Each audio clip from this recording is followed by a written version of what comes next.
So think about it this way, right? Rimrock Knight, effectively a 1-mana card. Lovestruck Beast, 1-mana spell to go alongside Swift Spear and Slickshot Showoff. These cards can contribute to your aggressive game plan because they can just be 1-mana prowess triggers. Or they can be good 2-for-1s. You can get, 2 damage and a 3-1 out of this, or 2 bodies out of this. Both of these cards contribute to the aggressive game plan, but also they contribute to kind of go longer approach.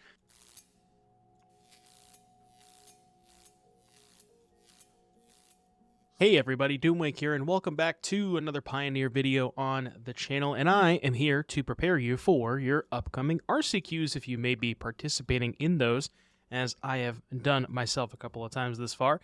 Have yet to convert one, but we'll get to that at some point.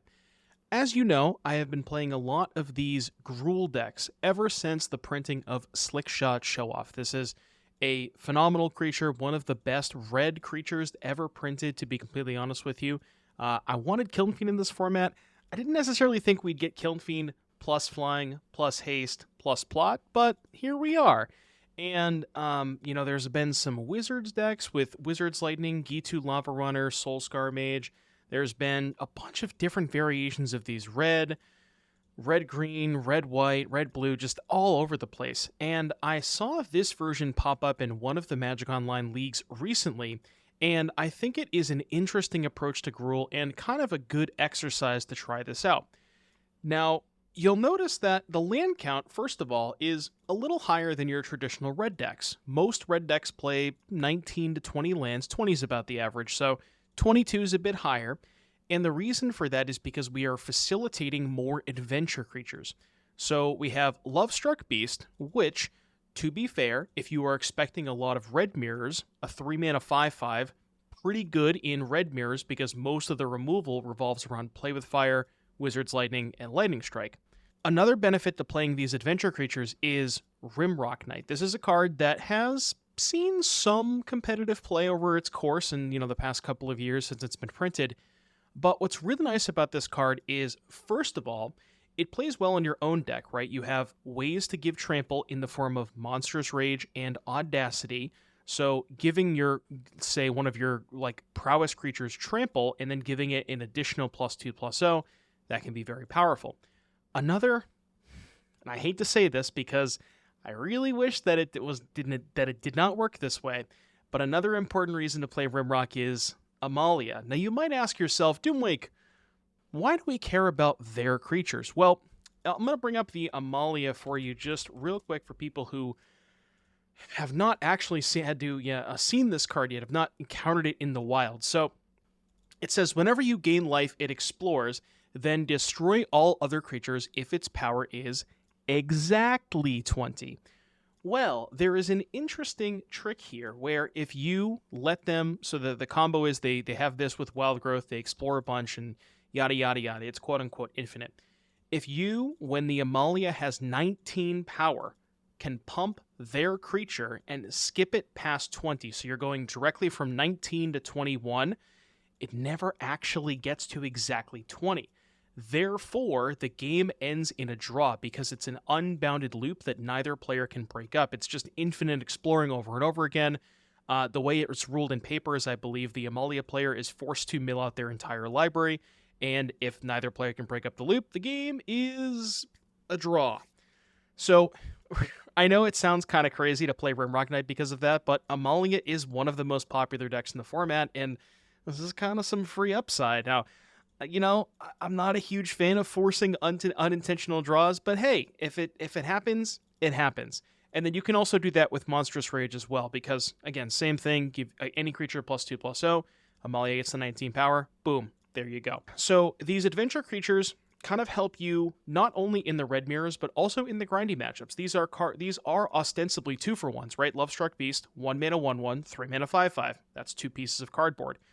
Rimrock Knight, not technically 2 pieces of cardboard, but if you count the +2/+0 as a card, then sure, it is kind of 2 pieces of cardboard. And then obviously Questing Druid is sometimes even more than that because you can play the 2 cards off of it and get the body off of it. Past our creatures, we still have the Monastery Swift Spears. You'll notice there's no Soulscar Mages. Now, that is intentional because, again, this deck is trying to play a little bit of a higher curve.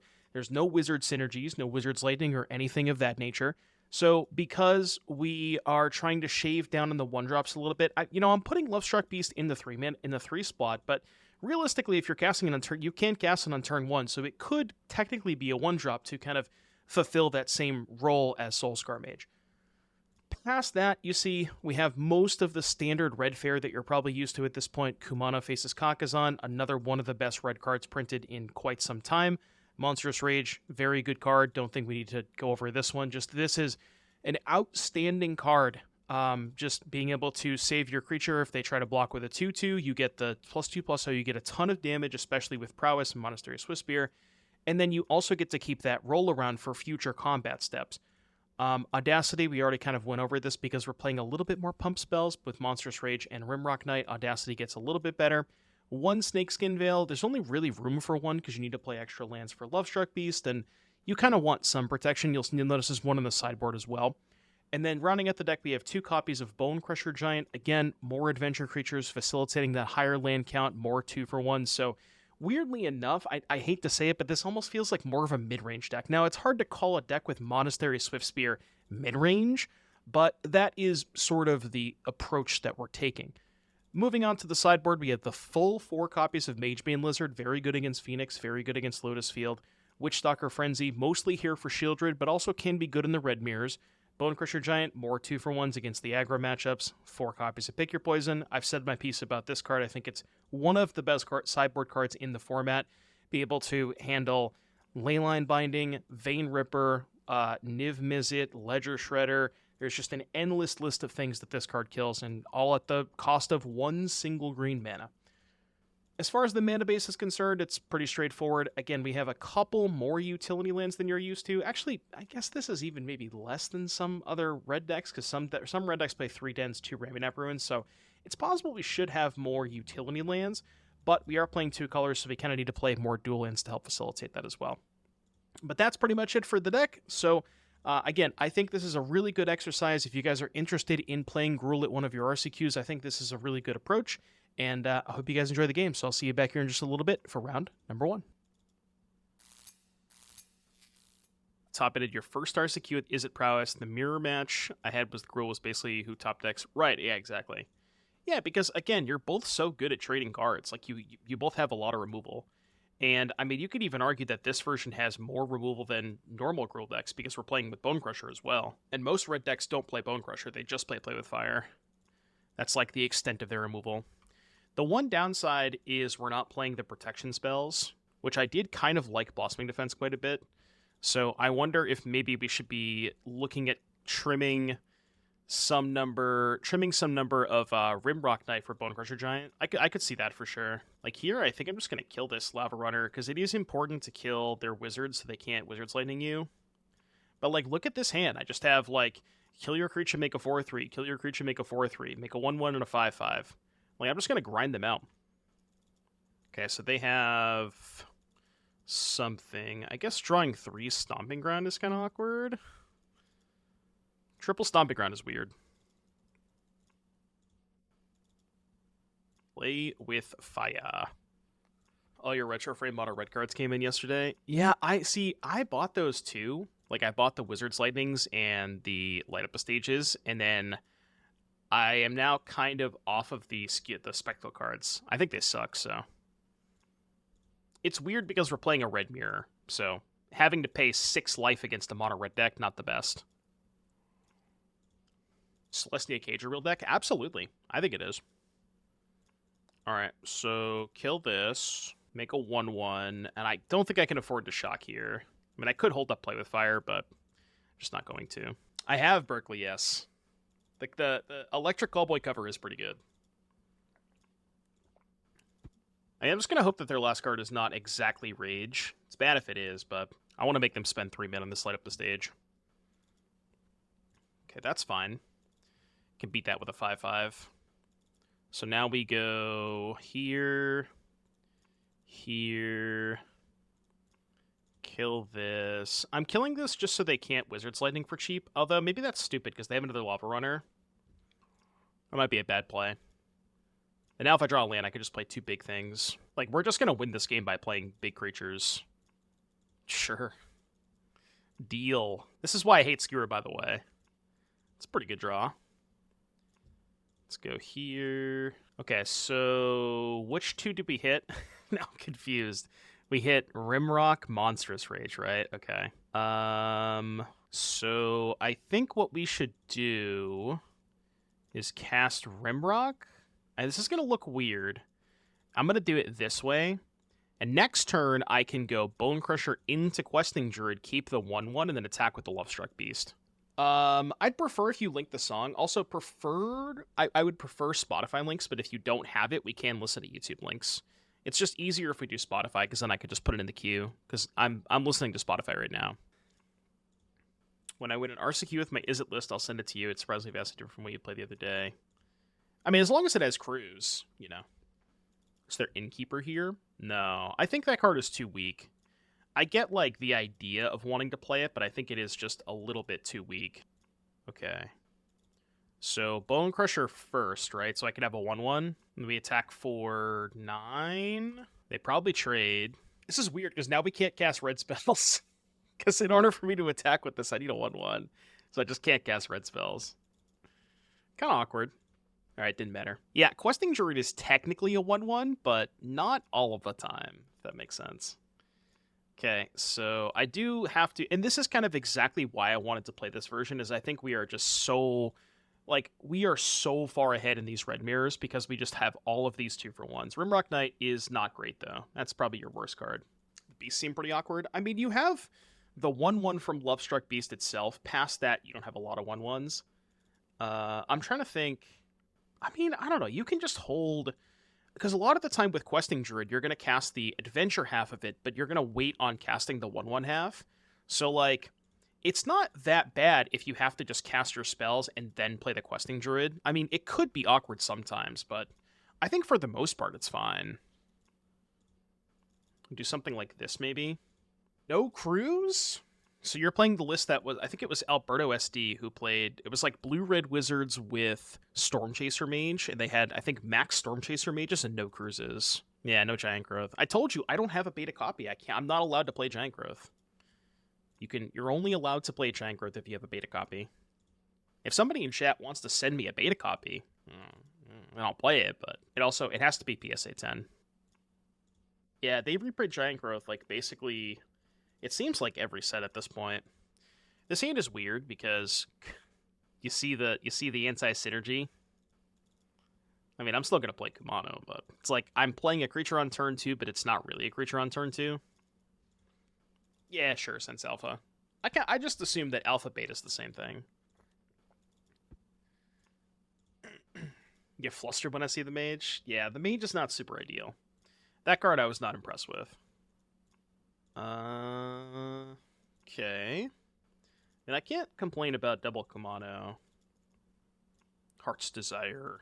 See, the way that I look at it is Lovestruck Beast is just it's basically just a light up the stage, but you don't have to have a spectacle to enable it. You know, you just play it for 1 mana and then you play it for, you know what I mean? Is that Cap? Maybe that's Cap. Okay. So here's the weird part. If I attack with both and frenzy this, they have to have Rage plus another spell, right? Rage is +3/+1, right, with the prowess trigger. So Rage would make it a 6/5. 2, 3, 4, 5, 6, 3, yeah, 6/5, and then another spell would make it a 7/6. Alright, I'm gonna go for it. If they have Rage plus spell, it sucks, but I need to try and kill the Soulscar Mage before I play the Lovestruck Beast. Because if I play the Lovestruck Beast when they have a mage in play, they can use their burn spells to shrink this. And this is like my ace in the hole in this matchup. I want to make sure they can't like kill it effectively. They do have Rage plus spell, it's unfortunate. How have the red decks felt going into Niv matchups? Okay. I mean, I think that they're maybe slightly ahead, but you do have a good amount of grind. Oh shit, I meant to cast Rage there. Oh, that was bad. I was talking. But, like, the nice thing about the Niv matchup is you have a lot of burn. You have a good amount of, like, sort of ways to keep up with all their 1-for-1s with Questing Druid, and some versions play light up the stage. But then post-board, you also get Pick Your Poison. So, like, I think Niv is much, much better against Mono Red than it is against GRUUL, because Mono Red doesn't play Pick Your Poison. Like, I would strongly suggest, if you are playing a red deck, just splash for, even if you don't want to play the rest of the green cards, just splash for Pick Your Poison. Because Pick Your Poison is so good.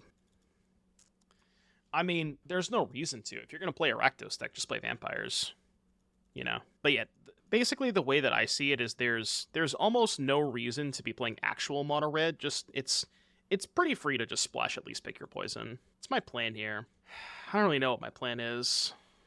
I guess my plan is rage this, because I kind of have to. Maybe that turn that I didn't rage probably would have been a lot better if I did. How the red decks felt into Vamps. I mean, a little sketchy, but again, same thing. Pick Your Poison is just the best sideboard card. It's all of your bad matchups include Niv, which has Leyline Binding, Fable the Mirror Breaker, Niv, both Nivs actually. Vampires, which is, you know, turn 3 Vein Ripper, and Pick Your Poison is just an all-star against all those decks. So if they're going to Wizard's Lightning to Lovestruck Beast, it's a trade here. It's kind of why I'm doing this. Oh, well. Okay, I guess we died. It's okay, we get to be in the play for Game 3. Again, I feel extremely favored in this matchup because we have all of the green adventure cards. I'm going to go for another Snakeskin Veil, actually. Snakeskin is really good in the mirrors. Okay, this hand's good. We can go turn 1 Kumano, turn 2 Swift Spear, plus either Play with Fire or Lovestruck. Oh, you're saying Heroic? Or you're saying Heroic could play Deflecting Palm? Yeah. Sideboard Cinderclasm. Which one's Cinderclasm? Isn't that the one with Kicker? Good in the mirror match with Big Bird. Oh, you're saying in the Heroic mirrors? Yeah, sure. That thing is dead.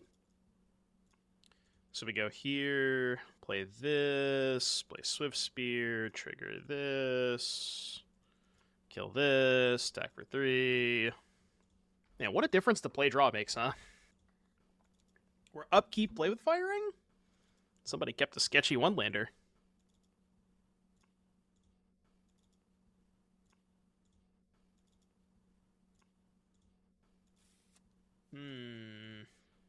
Alright, surely I won't miss my land drop, right? There we go.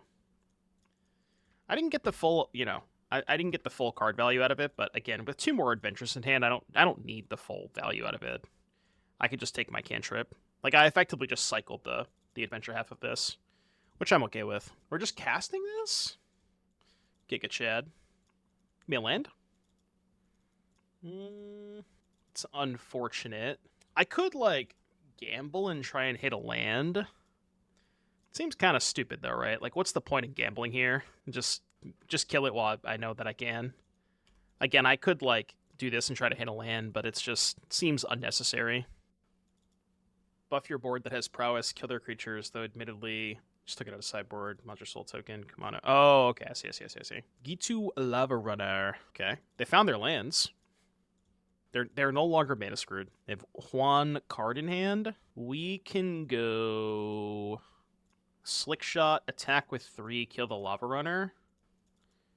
Because I doubt they're ever going to cast a removal spell before combat, because they're worried about Blossoming Defense. Pia is very good against the other red decks. Trying 2 Inti in the main for Heroic tonight because I didn't have the Arcanists. Inti in the main, huh?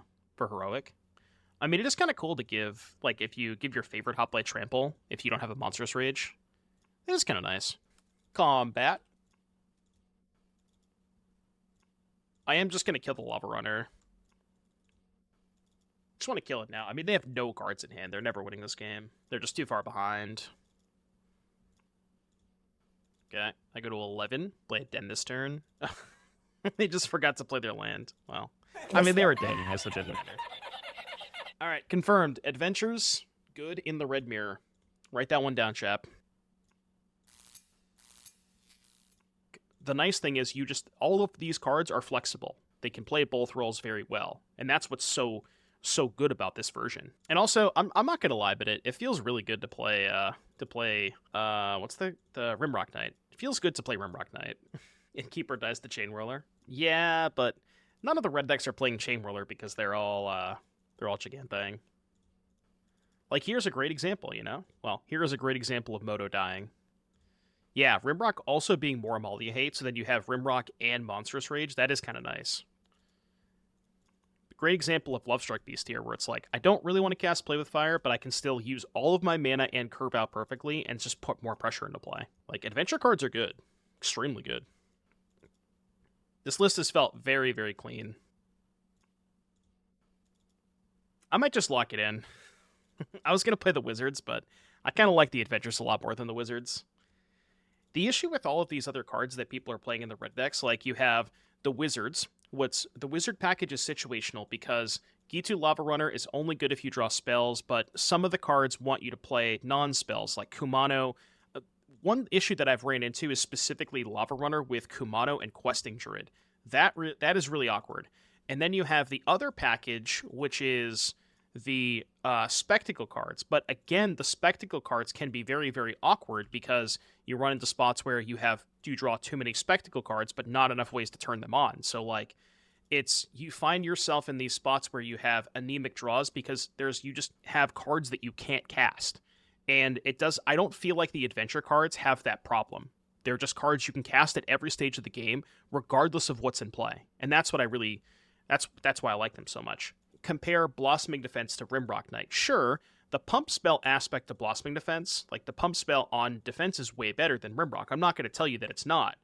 But the reason that Rimrock is better than Blossoming is because it's flexible. Like, you can just cast it as a creature if you need another body. And that's why it's so good. Slightly small sample size, but I have been very impressed by this version, Bard. In the limited games that I played so far, I've been extremely impressed by this version. You're becoming very tempo advantageous, something like that. All right, blue-black control. I probably don't have to do much. These are like the only 3 cards that I want. One issue, or one thing that I have noticed is I did cut the cases, and I kind of want to add them back. Nah, the breakout package is not good. It's, again, too inconsistent. I tried it a lot, and it's explosive, right? Like, when it works, it's extremely good. But I think it's just a little too inconsistent. Do I want more Bonecrushers? Maybe want, like, one more. I don't want a ton. Alright, yeah, I got the... Sounds kind of sketchy. My LGS has no Audacities. Do you think I could get away with another Shock Effect or Demonic Ruckus? If you don't have Audacity, Ruckus is the next best thing, Raven Wings. I was actually thinking about doing a split of 2 Audacity, 1 Ruckus anyways. Because I think Ruckus has spots where it's a little bit better. And I might try that myself, to be honest.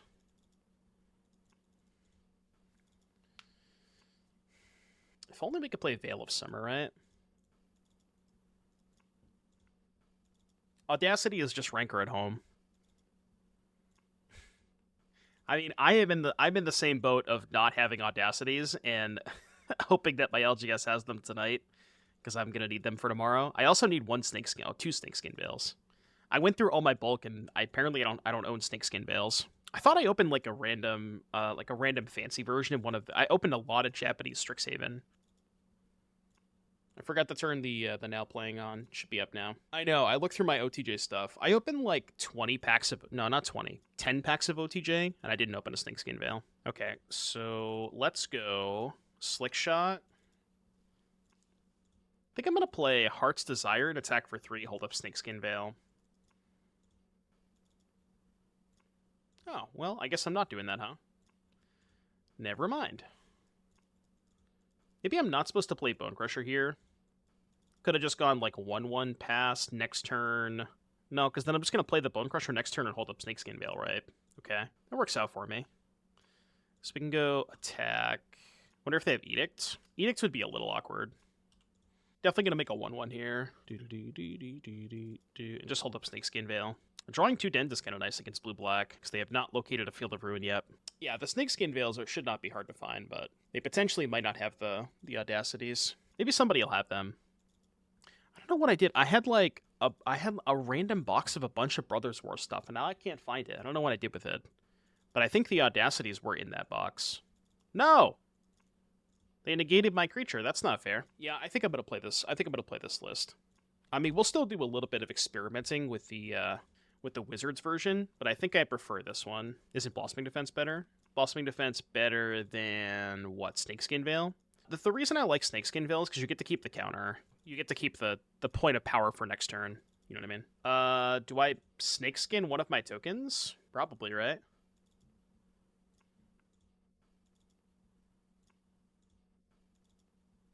I'm gonna make sure I don't tap the wrong down. 4, 5, 6, 7, 8, 9. This is lethal. -2, by the way. I just wanted to take 2 more damage. I am asserting dominance, okay? That was what we call advanced BM. The issue with royal treatment is this has come up a couple of times where rolls are weird, where you can only have one roll on a creature at the same time. So the issue with royal treatment is if you monstrous rage early and then royal treatment later, you have to swap the rolls, and sometimes you want to keep the trample roll. So I think at that point, like if you're going to play 4 monstrous rage, I think the other roll cards do get a little bit more awkward.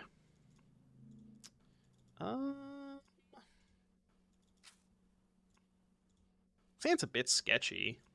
I'm gonna try it though. We'll see how it is. Don't know if I love the sand though. It's a bad matchup for the deck. I mean, red decks in general, I think are the vampire matchups can be a little sketchy. But again, the GRUUL versions are a lot better because you get to play pick your poisons. So, but yeah, like vampires can be a bit sketchy. That's probably the matchup that I felt the worst in. Amalia can be a little tough too. Now I have to hold the play with fire. This is weird because I have to hold the play with fire. But, like, I just can't afford to not play a creature this turn. If they have 1-drop plus Amalia, good beats. I could hold up Monstrous Rage to draw the game, or play with fire, but I think I'm fine just tapping out here. If they have it, they have it. Yeah, this is not a coward stream, correct. So I'm going to go Green Source, Audacity. Attack. If they block... This is kind of weird, because if they block... I'm Monstrous Rage. Then they can Chord for 1 to make a 2-power Wild Growth Walker. Okay, they chose not to block. I am going to Rage here, just to get more damage in. Because I still have Play with Fire up to kill Amalia if they go for it. Aven Interrupter. Oh wait, this is before blocks. I thought they had already gone to blocks, my bad. I don't think I need to. I don't think I need to. I think frequent viewers of the twitch.tv/DoomMakeStream will know. So now I guess we have to do this, which kind of stinks. And now I've gone through all my interaction. So now if they have the kill, I'm just dead. Maybe I should have just... I messed up. I thought we had already gone to blocks, but... Yeah, that's bad. You get the draw card, though. Okay, that helps. I have 4 cards in hand.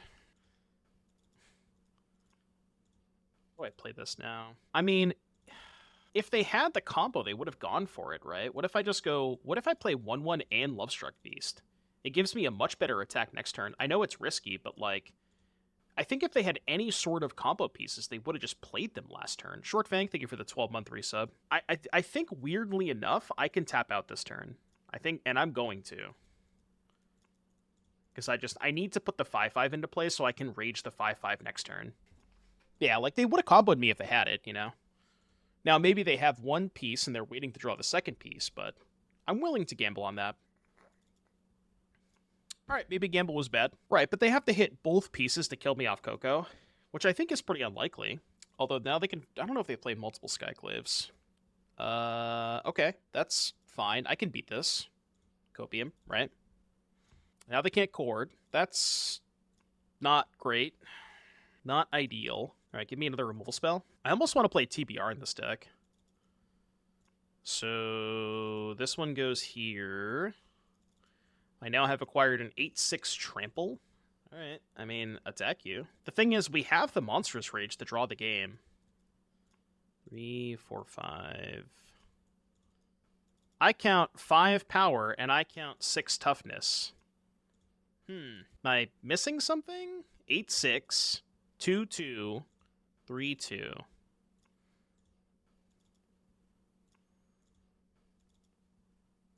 Okay. Oh, they want me to get. They want to give me the token. I see. So that if they blow up the board next turn, I don't have a blocker. Okay, I guess that makes sense. Sure. Right. So when do I have to rage? I have to wait, right? This is fine. They combo here? Yeah, but I have rage. Correct, but I have the rage. It's when it, yeah, when it gets to 19 power, right? Okay, so we have to wait. No, I think we have to wait till it gets to 19 power. Any game drawers? Anybody just want to draw? Anybody wake up on a Friday morning and want to draw the game? What's up, Jeeves? This is the first time that I have deployed this tactic. We're up on time too. Interaction is so stupid. I mean, you could have just left it at Amalia is so stupid, you know. Amalia is just extremely toxic for the format, I think. Is it rage plus 3 attack? Right, but if I do it at 19, it goes to 22, and it doesn't matter. It never gets to 20. I don't know if it matters whether I do it at 18 or 19, but I'm going to do it at 19. 17, 18, 19. All right, let's draw the game. I'll pay the 3 life. Whee! Let's draw the game. Let's draw the game. I would like to play another game. I would like to play another game, please. Look, Amalia players deserve this. They're the ones who played the deck, you know? Ever done this in paper before? I have not. Wait, they scooped? Oh, okay. Well, I mean, I'll take the game win. It was going to be a draw, but maybe they just didn't want to bother going through their entire deck. I mean, I'll take it. What's nice about the adventures is we have more ways to draw the game, right? Because the other version was not playing Rimrock Knight. So now we just have 8 different ways to draw the game, which is kind of cool. Question is, what do we cut against Amalia? Maybe the Audacities? Maybe Lovestruck Beast is my worst threat. Cut all Rage and Rimrock? No, I'm just gonna continuously force draws. You are gonna sit here for 4 hours if we have to play this match. Imagine playing an untimed match with like a deck that has 4 Monstrous Rage, 4 Rimrock Knight against Amalia. You know, you're stuck here with me, buddy. You're not going anywhere. Is the Lizard good against Phoenix? I think so. It does dodge Fiery Impulse, which is nice. It gets axed, but everything in your deck gets axed. So I don't know if that's a good argument, but I think it's good. Oh, I know. It happened at the PT. Didn't they play like a 7-game match in the quarterfinals of the PT? It was Simon against Larson.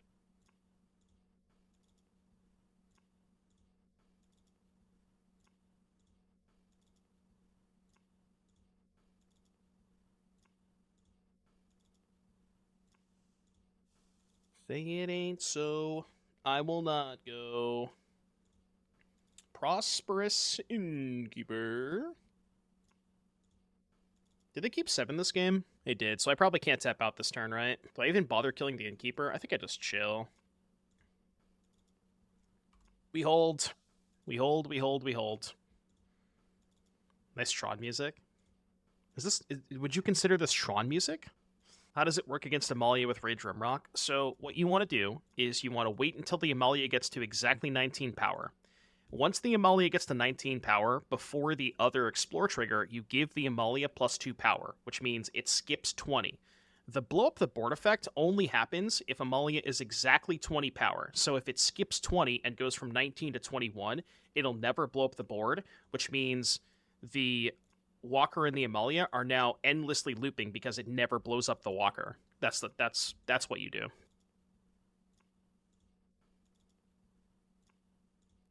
If I was in a Tron world and heard this music, I would not be surprised. What exactly is a Tron world?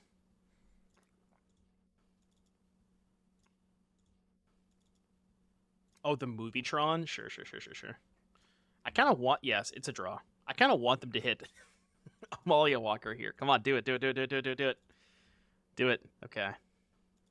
See, here's the issue. Now I kind of have to kill the Amalia, right? Because imagine a situation where I don't kill the Amalia here, and they just go untap, Thoughtseize my Rage, cast Walker. Then I die, right? Yeah, but I could die next turn, which is the issue. But I just, like, I don't think I can let it... I don't think I can let them get 4 Explorers. Yeah, I'll pay. Dingo was saying it's a loss on Moto. Was he lying to me? Yeah, he was. I mean, it's a pain in the ass because you have to mill your entire library and then, you know, auto-yield to the combo. But once the Amalia player has milled their entire library, the game will, if like both players are F6'd and auto-yielded, the game will recognize that it is an unbounded loop, and it will just draw the game. Yeah, see, they baited me. Successfully baited me. Okay. I mean, it's not lethal, but they gain 6 life. Jesus Christ. No. They gain 5 life? If it happens in paper, does Amalia player lose? No, they specifically, they ruled on this for the RC, like right after Amalia, right after the combo was legal. A judge made a specific ruling post, I think it was on Twitter, and they mentioned that if the game does get to a spot where it's an unbounded loop, the game would be a draw, unless one player can break up the combo. So what happens is the Amalia player is forced to mill their library if that situation occurs in paper. And if you, the person playing against Amalia, have like a Doom, or a Go for the Throat in your hand, rather, not a Doomblade, if you have a removal spell for the Amalia after it gets to 50 power, then what you can do is you can force them to mill their library and then kill the Amalia. So that theoretically would be a win. They took the Questing Druid? I guess they're just going to force me to use the Rage. What if I just sat here forever and never cast the Rage? They'll eventually find another discard spell is the issue. Yeah, so that doesn't really work the way that I want it to. Kind of in a weird spot, though. Honestly, they just take this. So, like, I can cast the Rage to deal them more damage. I think I'm at the point where I kind of have to. Because I'm not dealing them enough damage. This is like half their life total, so I guess. My opponent got themselves into an infinite loop. I'd expect they lose. Yeah, you would think, but like, the way that the game mechanics work is that if an unbounded loop is detected that can't be broken up, the game cannot conclude, I think is the official ruling. And because the game cannot conclude, that's where it ends up in a draw. Neither player can actually advance the game state, is the ruling. Which I guess, like, if you think about it that way, it does kind of make sense, but it is a weird ruling for sure. Alright, we're just going to lose to the beatdown plan. I mean, probably MTGO, because Arena's not really the same format. There are still a bunch of cards missing. So I think you're much better off spending your time playing MTGO. Okay, that helps. That helps a lot. Question is, do I cast the Questing Druid now? In theory, I could kill them. But if I cast the Questing Druid now and find interaction on their turn, then I am... Like, I can't hold up interaction on their turn if I cast the Questing Druid now. But maybe that doesn't matter. Like, I just want to try and kill them. Well, again, the issue is, if I Seek now, I don't get the cards on their turn. That's the problem. What if I Seek into another Seek? I mean, I guess that... No, it doesn't do anything, right? 5, 8... So this is 5, 8, 9, 10, 11, 12. I think now... Oh, I can't do it the way I want to. Okay, well, I guess we have to do this then. Okay, that was dicey. I don't know. Well, I wouldn't have hit the interaction anyways, but I would have hit a second Questing Druid that I could have cast on their turn. Yeah, this is not even threatening lethal. They can just take this. I mean, they might not, but I don't think I can die, right? 2, 4, 5, 6, 7. Is there a way that I can take lethal next turn?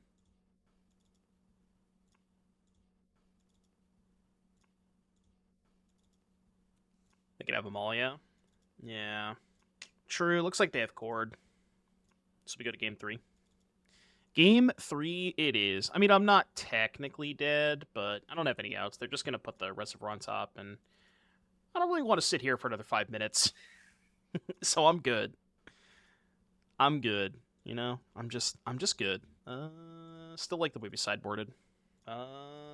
This hand is good. It's missing a creature, but it is good. It's the rationale for adventures, just to have more card advantage in the red mirrors.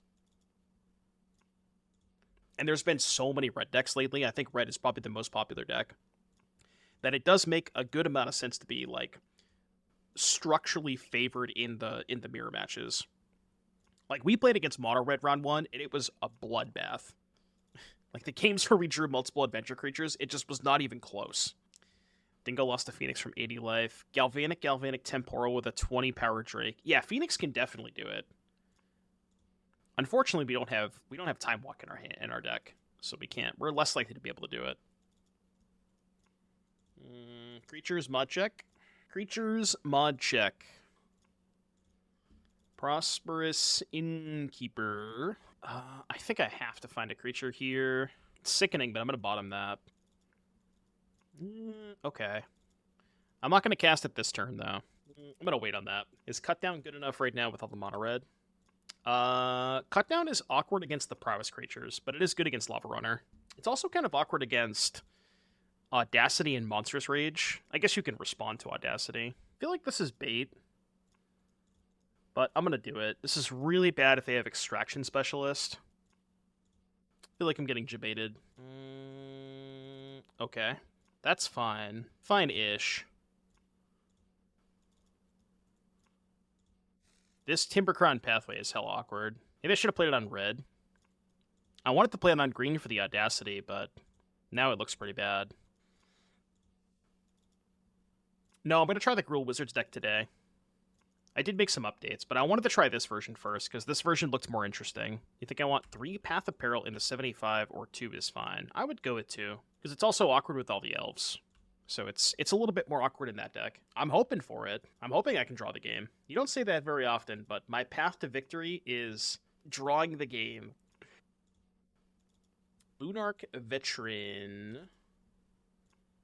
La la la la la. Alright, I kind of just want to draw a land here. Okay, good. Now we can just go Bonecrusher, hold up the stuff. Bonecrusher also gets a counter. Next turn we can give it Trample, which is nice. Guess I shouldn't have 6. Should I run a copy of Bitter Triumph over Edict or play Triumph at sideboard over Cutdown? Triumph is a lot worse against the red decks. It's kind of cringe. That's really cringe. So I guess I'm going to have to play with Fire the Skyclave Apparition, I think. This at least forces the Savior. If they have Amalia as one of their last 2 cards, then good beats. Oh. Wait, really? Did they fuck up?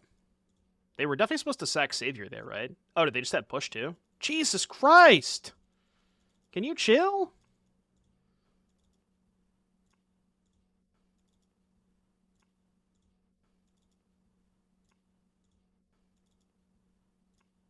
So true. So true. Reforge Gaming, thank you for the 100 biddies. If my girl and Amalia are both drowning and I can only save one, you can catch me with my girl at Amalia's funeral, laughing with the rest of the Pioneer Chads and grabbing my old Pioneer decks and starting to have fun in Pioneer once again. Vampire Nighthawk is not legal in Pioneer. If only it was. Yeah, you can. Well, you can play the. You can play, Gifted Aetherborn. I mean, you suggested that card earlier, and I think it's fine. If you're really worried about mono red that much, I don't think Aetherborn is that bad. No, don't play Event. Event's awkward because you're trying to put Vein Ripper into play, and if you can't really ever afford to Event on even, so it's just not worth it. Interesting. Let's cast that. I'm not going to tap out for Giganta, obviously. 2 lands kind of sucks.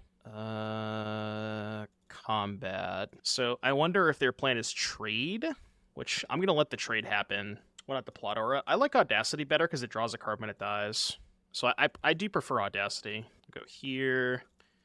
What's more important, Den or Ruins? Weirdly enough, I think Ruins is more important. Because I don't... maybe I am activating Den next turn.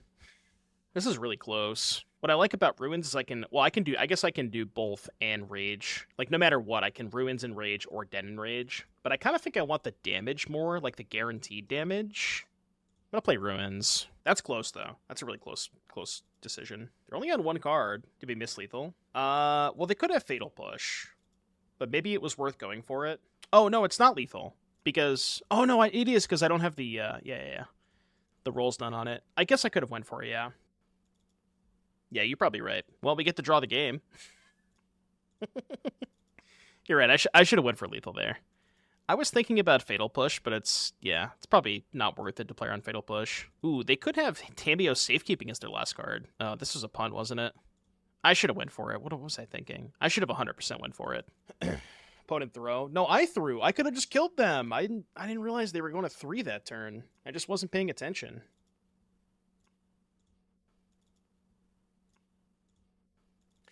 Oh, they're going to get Grand Abolisher? They're going to get Grand Abolisher, aren't they? Shit. Oh, I guess they could also get Dina, right? Fuck. Alright, I should have killed them. I didn't realize they were going to 3 for some reason. All right, I should have won that game. Reforged Gaming, thank you for the 45 bits. Greatly appreciate that, Reforged. Obviously, I should have won that game. Whatever, it's fine. We're 3-0. Do I like the idea of Obstinate Baloth? No, I don't. Too expensive against red. I would just play more cheap removal. That sounds good. Yeah, that's a good point. I guess they just scored for Skyclave at that point. Well, you mentioned Cutdown earlier. Cutdown's fine. Just don't play Baloth. Baloth sucks. Baloth is honestly better against Waste Not than it is against Mono Red. Funny enough. 2 mana, you don't want a 2 mana removal spell. Sad they had 2 Chord. Yeah, that's a good point. If their last card was Chord, then I guess I couldn't have killed them that turn if I went for Rage, because they could just Chord for Skyclave. That is a good point. What are they thinking about? What are they thinking about?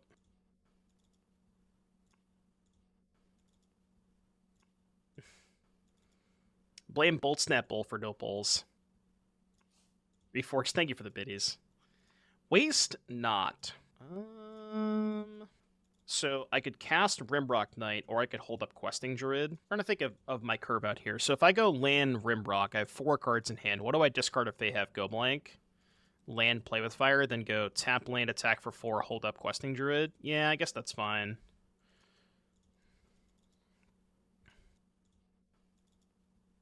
What cards and Vamps are bad against Waste Not? I don't know. I haven't played the matchup enough. So they draw a card and make mana. I guess I hope they don't have Fatal Push. Or Thoughtseize, for that matter. Thoughtseize would be pretty bad. Thoughtseize would be disastrous, because then they can discard this, make a 2/2, 2/2 trade here. That's like worst case scenario. No, I don't think you want Thoughtseize against them. Just pick your poison is good against them, because this is the only card you actually give a shit about. But it's weird, because you only care about it some of the time. Like, if you have no cards in hand, this card doesn't do anything, So, you care about it some of the time, but not all the time. It's weird. Ding, ding, ding. Can somebody please explain to me why they're playing Maze Mine Tome over Reckoner Bankbuster? I do not understand it for the life of me. I cannot figure it out. There has to be a reason, but I don't know what the reason is. There has to be some sort of logical explanation for it. I guess the life gain? I don't know. Isn't it more important to have the actual cards, though, in those matchups? I don't know. I guess if you're lower on lands, you need to be able to scry to hit your land drops. Maybe that's the argument. I guess. It is maybe a little bit better. No, I'm not saying attacking for 4. That's not the relevant part. It's like, this is just... Well, I guess either way, they're both +3 cards, huh? Yeah, sure. I don't know. But, like, the extra blocker can matter. I don't know. Extra blocker could definitely come up. Maybe they just value the life gain more than anything, I guess. What did we hit? Rimrock and land. So... Is this on an adventure? No. This is, and then the land. So perhaps I should Audacity the human token and... Audacity human, attack, cast Rimrock, play land, pass. Save the Questing Druid for Lovestruck. Definitely gonna Audacity first. Although, Audacity on 1/1 is kind of awkward with the Lovestruck Beast. But I don't plan on casting the Lovestruck Beast this turn. I'm just gonna cast Rimrock. What's nice is if they push here... Okay. So, I'm kind of thinking they don't have Fatal Push. But I think either way, I'm not going to... Well... I don't know. Do you think they would have cast Push there if they had it? Because I could just cast the Rimrock and not gamble to see if they have Fatal Push. 6 they go to 7, cast Rimrock. I think I'm not going to cast the Boulder Rush. I mean, I could target the human token, so then if they push, I get the card back. Too smart. Alright, draw a card off this. I'm too smart. I feel like they should have pushed in response to the Audacity. They were going to do it anyways, right? So they go to 8 and play another Rimrock. Then we still have the Questing Druid and the Lovestruck Beast on exile. Maybe another Rage for next turn, too. Yeah, I guess that's true. They kind of do want cards in my hand for the Waste Not. That's a good point, yeah. Okay, I could buy it. That makes sense. Sure. Sideboard Innkeepers? I don't know about that. They have a Sweeper here, it'd be awkward. Talked about this earlier, but Innkeeper is just... It's too dirtily. So here's the argument, okay? The really nice thing about playing the adventure creatures is they're always, like, because they're mostly always castable, they're, like, I'm trying to think of the best way to put this. They're flexible. And the issue with a card like bottom, the issue with a card like Innkeeper is it's not really contributing to the aggressive nature of your deck. The issue with Innkeeper is it does not contribute whatsoever to the aggressive game plan. So, like, imagine a hand that's like Kumano, Swift Spear, Play with Fire, Innkeeper, 3 lands, you know? Like, that hand sucks, but if you replace Innkeeper with either of these, the hand's a lot better. So I think that's kind of the idea there. I think it might be 100% Explorer playable, to my knowledge. All right, what are we doing against Waste Knot? Snakeskin, good. I don't love the Rages against them. I don't know how many Pick Your Poisons I want. At least 3. Maybe I cut Trim on Rimrock and do this, maybe? Does that make sense? Or is it possible I want the 4th Pick Your Poison? Ooh, I kind of forgot about Shelly, yeah. Maybe I should play Frenzy for Shelly. Kind of forgot about that card. You're probably right. This hand looks good. Keep this. Alright, let's lead Swift Spear. In a Slickshot heavy meta, supposing you were not playing Slickshot, what deck would you play? Either Vampires or Phoenix. Oh, doggy. Love that for me. Each opponent sacrifices an enchantment. That would be you. You may sacrifice an enchantment. Alright, 3 ya. Little 3s. Yeah, either Vampires or Phoenix if you don't want to play Slickshot. Funny enough, I don't actually think Amalia is good against the Slickshot decks, especially the ones, like, they're all playing 4 Monstrous Rage. Like, I don't know if that's a good lineup for you, because you have to worry, similar, like, Amalia is also not good against Heroic for that exact reason. Granted, the Heroic deck has more ways to draw the game, but, like, realistically, if your opponent has, 10 ways to draw the game, I don't think you're favored. Like, on top of all the removal they have, right? Most red decks are on 4 Play with Fire main deck, 3 Volley in the sideboard, and then they also have 4 Monstrous Rage. Like, I don't think that's a good lineup for you. Yeah, Ferocidon's fine. I just don't think you need it. Like, I think this deck's already favored against Amalia. They have 2 cards in hand. Man, the adventure creatures give you so many options, too, which is what I really like. I kind of want to go Heart's Desire, attack, hold up Questing Druid. I think that's where I'm at. I've been really liking these adventure creatures.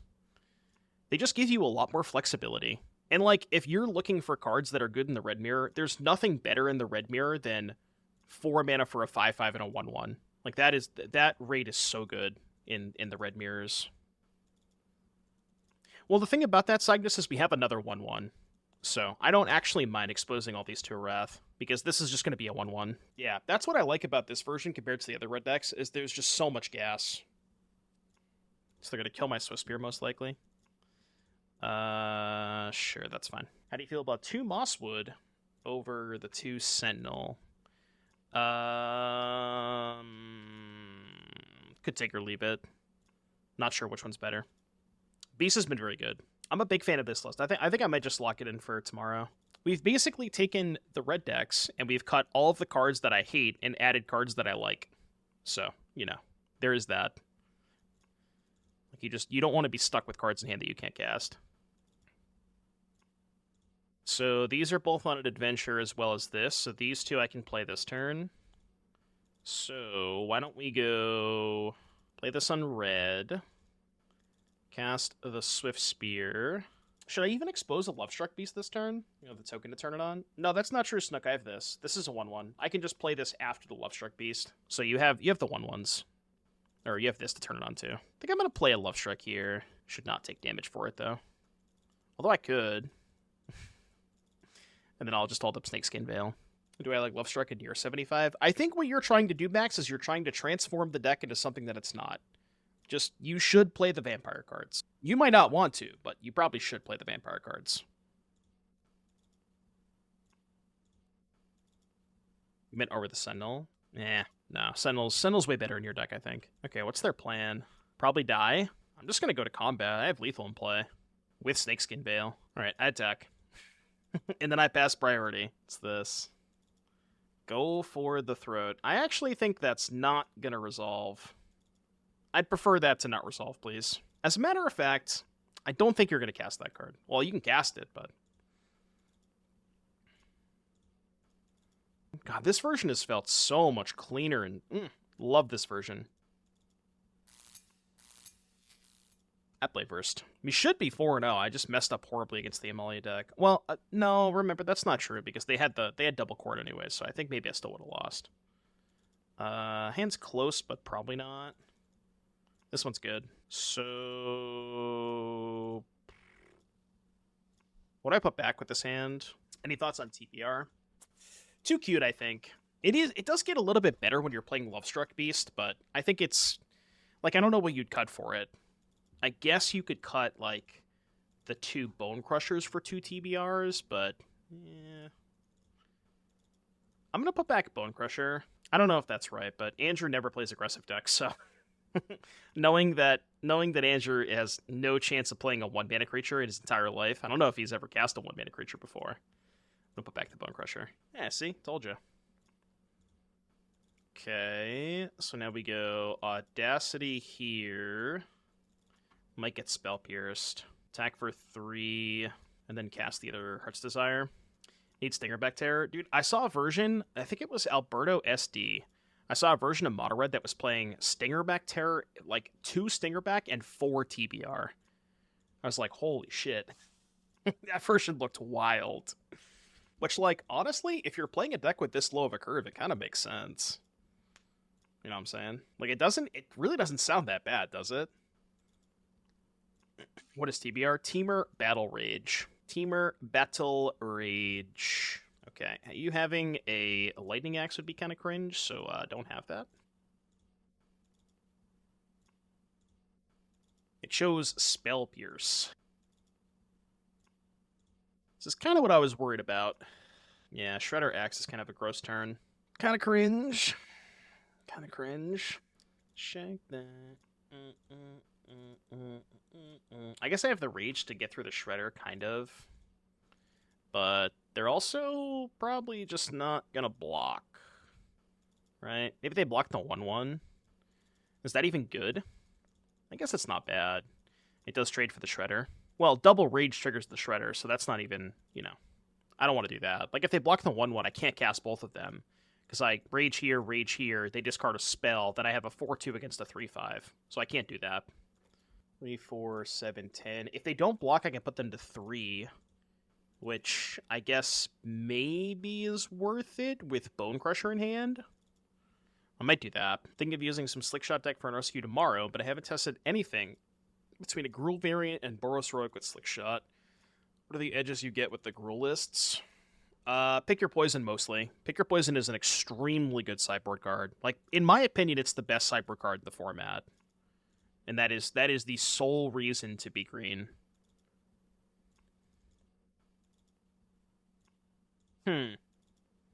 So I could Rage here, or I could just let damage happen. Given that I'm drawing a card, I think I might just let damage happen. They take 3, go to 10. And then if I rip a land off this, I can play the Lovestruck Beast. Yeah, let's try that. I don't want to give them another Shredder trigger. Land would be kind of nice here. All right, perfect. No, they came into chat last night, and I was like, yo, you can join the Discord and post it there. But I looked in the Discord. I don't think they ever posted it. I was looking for it. I wanted to see the Scales deck list. I'm a Scales enjoyer. I know, me too.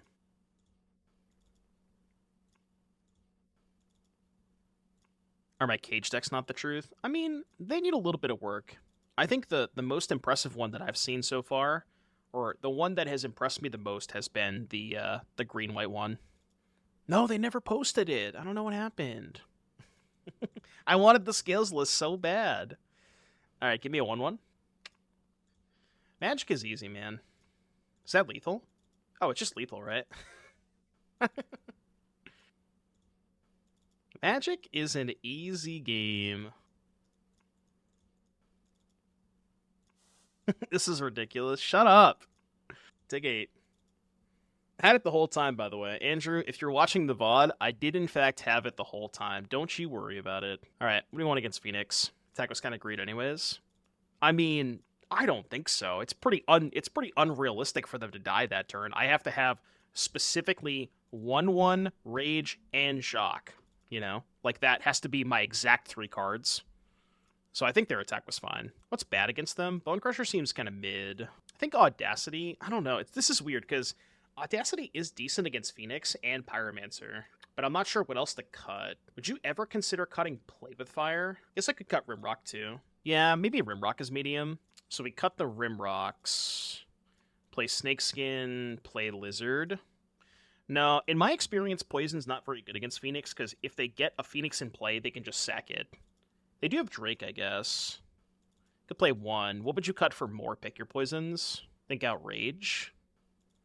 Well, I don't know if Rage is better than Audacity, but I agree. I don't think I need 7 ways to give Trample.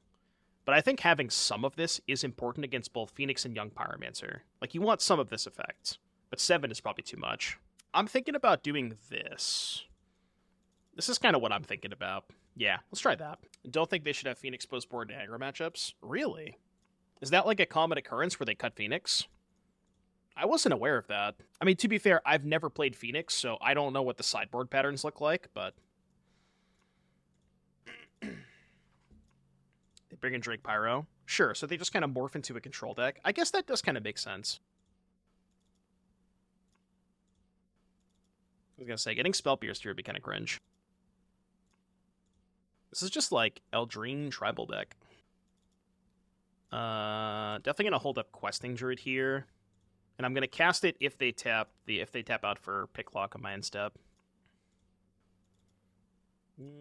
Not gonna cast it yet. Okay, so I think they definitely have Spell Pierce. It's fine. We can trade the first Druid for Spell Pierce, then just cast this. So this gets pierced. It's kind of fine. Oh, it didn't get pierced. Well, I hit 2 lands. Kind of unfortunate. Still going to cast Lovestruck Beast here. Yeah, I'm going to cast Lovestruck Beast.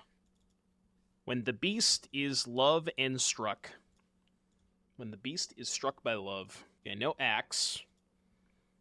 Kind of hope they cast Drake. Them casting Drake could be kind of good for me. Okay, well, if they are cutting Phoenixes, which I didn't know they were, but if they are, then Pick Your Poison gets a lot better post board, if that's the case. Are we going to see Thing in the Ice coming back to Phoenix sideboards again? The problem with Thing in the Ice is it's also, like, Drake is bad against Volley, but at least you get a card out of it. With Thing in the Ice, like, they're trading up on mana with Volley and Thing in the Ice, and I don't know, it's just... I think Thing in the Ice is just too bad against Volley.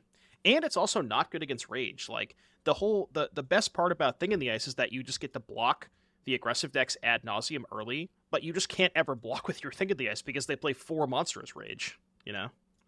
It's just, it's never gonna happen. I could also cast the Questing Druid pre-combat in case they have double Fiery Impulse, but if they want to double Fiery Impulse my human tokens, then so be it. Like, I'm okay with that. Abrupt Decay is pretty well positioned. It's okay. I mean, again, it's not great against red. You're trading down on mana. Wait, so they have double Impulse, but they're killing the beast instead of the 1/1s? It's interesting. I think I'm happier with that. Yeah, they might have Anger. They want to clean up the 1/1s with Anger. But then again, if they do that, they anger me, then I could just go Questing Druid attack, and I'm okay with that. But yeah, it's probably a sweeper. That kind of makes sense. They also binded Anger earlier, so... Okay, that kind of makes sense, too. Ooh. Not getting Lightning Axed, I like that. I mean, now we just Den, right? Easiest Den of my life. Why does it feel like I'm playing GRUUL Control? I don't know, just like... I know that's, like, not exactly what's going on here, but I feel like this deck has so much card advantage with these adventure creatures. It feels like they add a lot to the deck. Yeah, here's the sweeper. We expected that. That's fine. Reminds me of Boats. Yeah, it's like, it's Boats, but with a much more aggressive curve, and that's why I think I like it so much. My issue with Boats is it's too dirtily. Like, your curve is too high. So this feels like you get the best of both worlds, where you have the aggressive elements from the red deck, but then you also have the grind elements that Boats have with, like, all the adventures and questing druid, all the creature lands, and right, yeah. It's just like a lower curve version of boats. So they're dead? Yeah, they're dead. Extremely dead. This only needs Embercleave? I don't know about that. Not sure about the Embercleaves. Alright, well, I didn't have to do that, but I could have just cast the Play with Fire.